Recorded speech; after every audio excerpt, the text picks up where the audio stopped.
Алманың отаны қазақ даласы екенін бүкіл әлем мойындады.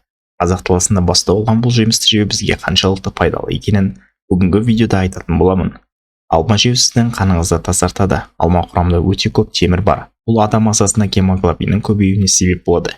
Әсіресе көп қан жоғалтқан және қан азықпен ауыратын адамдар үшін өте пайдалы. Рак ауруларының алдын алады. Ағыс зерттеушілері алма құрамындағы экстракттар рак клеткаларын бұғаттап тастауға көмектесетіндігін анықтады, яғни алма көп жеген адам ағзасы рак ауруына ұшырамайды. Қандағы холестерин құрамын түсіреді. Алма қорытылған сәтте ішекке барады. Сол кезде алманың ішіндегі пайдалы заттар әсер ету нәтижесінде қан құрамындағы холестерин мөлшері азая бастайды. Диетолог мамандар зерттеу жүргізгенде 3 апта алма жеген адамда холестерин мөлшері 30%-ға азайғанын анықтады. Осындай нәтижеге жету үшін күніне 2-3 алма жесе жеткілікті. Қан қысымын төмендетеді.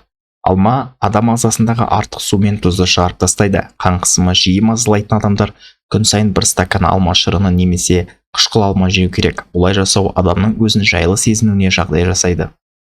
Уланған адамды қалыпқа келтіреді. Бұзылған не тұрып қалған тамақты жегенде адам уланып қалады.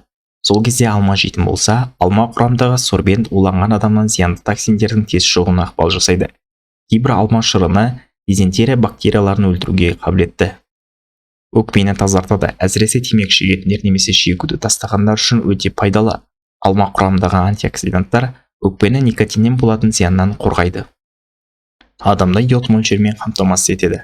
Алма құрамында өте көп йод бар. Күніне 5-6 алма жеу адамға қажетті йод мөлшерімен толығуына себеп болады. Сондай-ақ арықтағысы келетіндерге алма жеуді көптеген диетолог мамандар кеңес береді. Алма түрлі түсті болып келеді. Бұл олардың құрамына байланысты. Мысалы, көк алмаларда қант аз болады. Дегенмен қышқыл көп болуына байланысты ағзадағы зиянды заттар мен токсиндерді тазалауда маңызды рөл атқарады.